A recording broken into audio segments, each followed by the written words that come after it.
ආයුබෝවන් සියලුම දෙනාට. ඉංජිනේරු තාක්ෂණ වේදයේ න්‍යායාත්මක හා ප්‍රායෝගික දැනුම ඔබ වෙත අරගෙන එන YouTube වීඩියෝ පාඩම් මාලාවේ තවත් වැදගත් පාඩම් ඒකකයක් සමගින් අදත් අපි ඔබ හමුවට ආවා.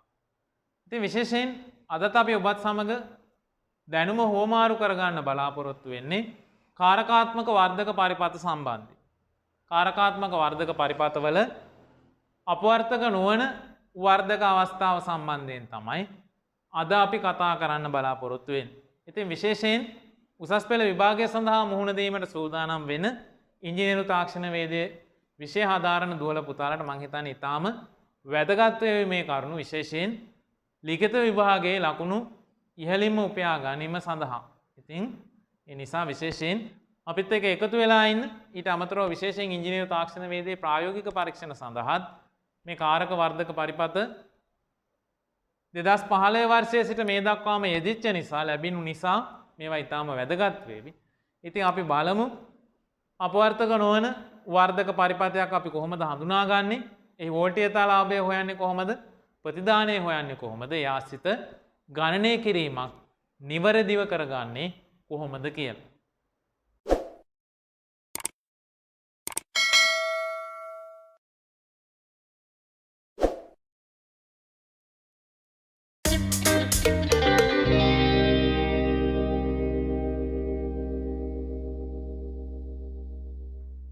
හොඳයි.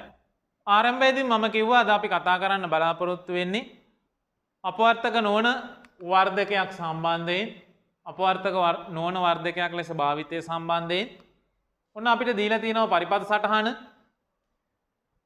අපවර්තක නොවන වර්ධකයක් ලෙස භාවිතය කාරකාත්මක වර්ධක පරිපථවල අපි වර්ධක අවස්ථා දෙකක් කතා කරනවා. එකක් තමයි අපවර්තක වර්ධකය සහ අපවර්තක නොවන වර්ධකය. කලින් වීඩියෝ වල අපි කතා කළා අපවර්තක වර්ධකයේ සම්බන්ධයෙන්. දැන් අද අපි කතා කරන්නේ අපවර්තක නොවන වර්ධකයේ සම්බන්ධයෙන්. මේ පරිපථය දිහා බලපු ගමන් මෙන්න මේ සංකේතයෙන් අපිට පේනවා කාරකාත්මක පරිපථයක්, කාරකාත්මක වර්ධක සංගුහිත පරිපථයක් තමයි භාවිතා වෙලා තියෙන්නේ. RF සහ RN කියන ප්‍රතිරෝධක දෙක තියෙනවා. එහෙනම් අනිවාර්යෙන් මේක වර්ධක පරිපථයක්. මොකද හේතුව ප්‍රතිපෝෂණ ප්‍රතිරෝධකයෙන් සහ ප්‍රධාන ප්‍රතිරෝධකයෙන් RF හා RN තියෙන්නේ වර්ධක පරිපථවල පමණයි. හරි. ඊගාවට අපි යනවා ජව සැපයුම දිහාවට. ධන 15යි, ඍණ 15යි, ග්‍රවුන්ඩ් එකයි.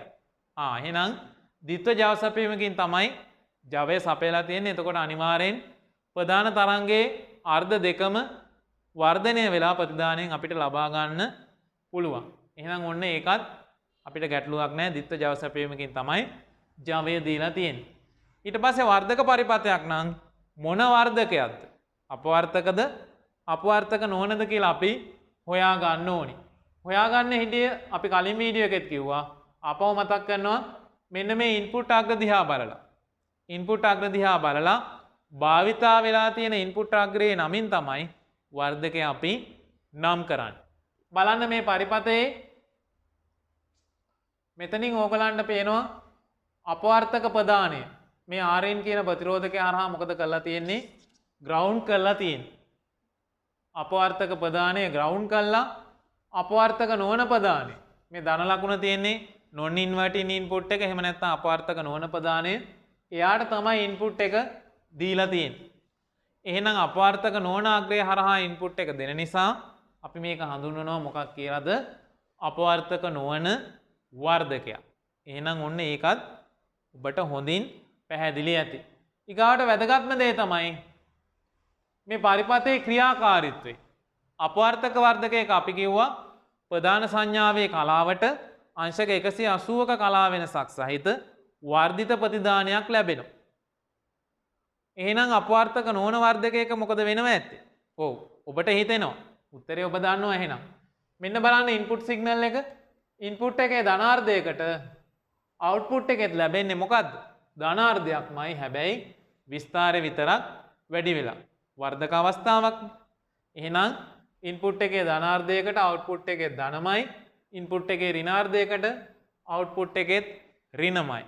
හේතුව අපවර්තක නොවන වර්ධකයක් නිසා. එහෙනම් අපිට අපවර්තක නොවන වර්ධකයක ක්‍රියාකාරීත්වය විස්තර කෙරුව හැකි ඉන්පුට් සිග්නල් එකේ ප්‍රධාන සංඥාවේ කලාවට සම කලාවේ සම කලා ඒ කියන්නේ ධන එකක් නම් ධන එකක් නෙමෙයි ඍණ එකක් නම් ඍණ එකක් සම කලාවේ වර්ධිත ප්‍රතිදානයක් ලැබෙනවා නම් ඒක අපි හඳුන්වනවා අපවර්තක නොවන වර්ධක පරිපතයක් කියලා. එහෙනම් ඔන්න දැන් ඔබට හොඳින් පැහැදිලි මේ වගේ පරිපතයක් දැක්කොත් ඒක අපවර්තක වර්ධකයක්ද එහෙම නැත්නම් අපවර්තක නොවන වර්ධකයක්ද කියලා හොයාගන්න හැටි. අපි බලමු මේ පරිපතයේ හැඳින්වීම. මෙමගින් ප්‍රධාන සංඥාවට ප්‍රධාන සංඥාව කියන්නේ මෙන්න මේ ඉන්පුට් සිග්නල් එක ප්‍රධාන සංඥාවට සමකලාවේ සමකලාවයි කියන්නේ ධන නම් ධන ඍණ නම් ඍණ සමකලාවේ වර්ධිත ප්‍රතිදාන තරංගයක් ලබා දෙයි.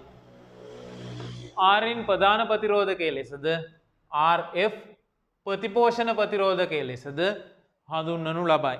එතකොට මේකෙත් Rn කියන්නේ ඉන්පුට් රෙසිස්ටන්ස් එක Rf කියන්නේ ෆීඩ්බැක් රෙසිස්ටර් එක ප්‍රතිපෝෂණ ප්‍රතිරෝධකය. හරි. අපි බලමු එහෙනම් අපවර්තක නොවන වර්ධකයකට අදාළ ගණනය කිරීම. පළවෙනි සමීකරණය අපි ඉගෙන ගන්නවා. මෙහි වෝල්ටීයතා ලාභය AV සමානයි. අපවර්තක නොවන වර්ධකයක වෝල්ටීයතා ලාභය සමාන වෙනවා එක ධන එක කියන නියතයක් තියෙනවා එක ධන Rf යට Rin එක ධන Rf යට Rin. ඒ කියන්නේ මෙන්න මේ කොටස සුළු කළා Rf යට Rin සුළු කළා එන අගයට එකක් එකතු කළාම තමයි වෝල්ටීයතා ලාභය අපිට ලබා ගන්න පුළුවන්. මොන වර්ධකයකද? අපවර්තක නොවන වර්ධකයක. එහෙම නැත්නම් අපිට තවත් සමීකරණයක් තියෙනවා. වෝල්ටීයතා ලාභය සමානයි Vout යට Vin. මෙන්න මේ අවුට්පුට් වෝල්ටේජ් එක දන්නවා නම් ඒ අවුට්පුට් වෝල්ටේජ් එක කෙලින්ම ඉන්පුට් වෝල්ටේජ් එකෙන් බෙදුවොත් අපිට ලැබෙනවා අපවර්තක නොවන වර්ධකයක වෝල්ටීයතා ලාභය. මෙතනත් මම කතා කරනවා මතක් කරනවා ඔබට වැදගත් දෙයක් මොකද්ද දුවේ පුතේ? වෝල්ටීයතා ලාභය අපිට ලැබෙන්නේ සංඛ්‍යාත්මක අගයක් පමණයි. ඒකක හේම දාන්න බෑ. මෙන්න එහෙනම් හොඳට මතක තියාගන්න විභාගය සඳහා ඊටාම වැදගත් වෙයි. අපවර්තක වර්ධකයක වේවා අපවර්තක නොවන වර්ධකයක වේවා වෝල්ටීයතා ලාභය කියන්නේ සංඛ්‍යාත්මක අගයක් පමණයි. හරි. ඊට පස්සේ මේකේ දෙවෙනි සමීකරණය ප්‍රතිදානය. අවුට්පුට් සමානයි ඉන්පුට් වැඩි කිරීම ගේන්. ප්‍රතිදානය සමාන වෙනවා ප්‍රධාන සංඥාවේ අගය ගුණ කිරීම වෝල්ටීයතා ලාභයට. එහෙනම් ඔන්න දැන් ඔබට පැහැදිලි අපවර්තක නොවන වර්ධක පරිපතයක් අපි කොහොමද හඳුනාගන්නේ? ඊට අදාළ ගණනය කිරීම ආශ්‍රිතව වැදගත්ම වෙන සමීකරණ මොනවද? ඒ සමීකරණ ඇසුරින් වෝල්ටීයතා ලාභය සහ ප්‍රතිදානය කීයද කියන එක හොයන්නේ කොහොමද කියලා. හොඳයි. එහෙමනම් මං හිතන්නේ දැන් ඔබට හොඳ අවබෝධයක් ලැබෙන්න ඇති කාරකාත්මක වර්ධක පරිපතයක් අපවර්තක වර්ධකයක් ලෙස කොහොමද භාවිතා කරන්නේ? අපවර්තක වර්ධකයක් ලෙස භාවිතාවේදී වෝල්ටීයතා ලාභය හොයාගන්නේ කොහොමද? ප්‍රතිදානය හොයාගන්නේ කොහොමද? ඊට අමතරව ඒ වගේ ගැටලුවක් විභාගය සඳහා ලැබුණොත් නිවැරදිව ගණනය කිරීම කරගන්නේ කොහොමද? ඒ ප්‍රධාන තරංග ප්‍රතිදාන තරංග නිවැරදිව පස්ථාරගත කරගන්නේ කොහොමද? ඊට අමතරව සප්ලයි වෝල්ටේජ් එකේ උපරිමයට වඩා අවුට්පුට් වෝල්ටේජ් එක වැඩි වුණොත් ඒක වෙනස් කරගන්න අපි කරන්න ඕනි දේවල් මොනවද කියන එක. ඉතින් එහෙනම් මේ කරුණු කාරණා ඔබට ඊටාම වැදගත් විශේෂයෙන් උසස් පෙළ විභාගයේ න්‍යායාත්මක ප්‍රශ්න පත්‍රය සඳහා මුහුණ දීමේදී ලිඛිත පරීක්ෂණය සඳහා මුහුණ දීමේදී ඒක නිසා මේ දේවල් හොඳින් ග්‍රහණය කරගන්න. ඊට අමතරව විශේෂයෙන් ඉංජිනේරු තාක්ෂණ වේදයේ ඉලෙක්ට්‍රොනික ශාස්ත්‍රයේ ප්‍රායෝගික පරීක්ෂණවල 2015 වර්ෂයේ ඉඳලා මේ දක්වා අනිවාර්යෙන් එකතු වෙච්ච ප්‍රශ්නයක් තමයි මේ කාරකාත්මක වර්ධක පරිපතය එකලස් කිරීම ඉන්පුට් එකක් දීලා ඊට සාපේක්ෂව අවුට්පුට් එක කැතෝඩ කිරණ දෝලනයක්ෂය හරහා නිරීක්ෂණය කළා ඒ අදාළ පස්ථාරගත කිරීම කරන එක.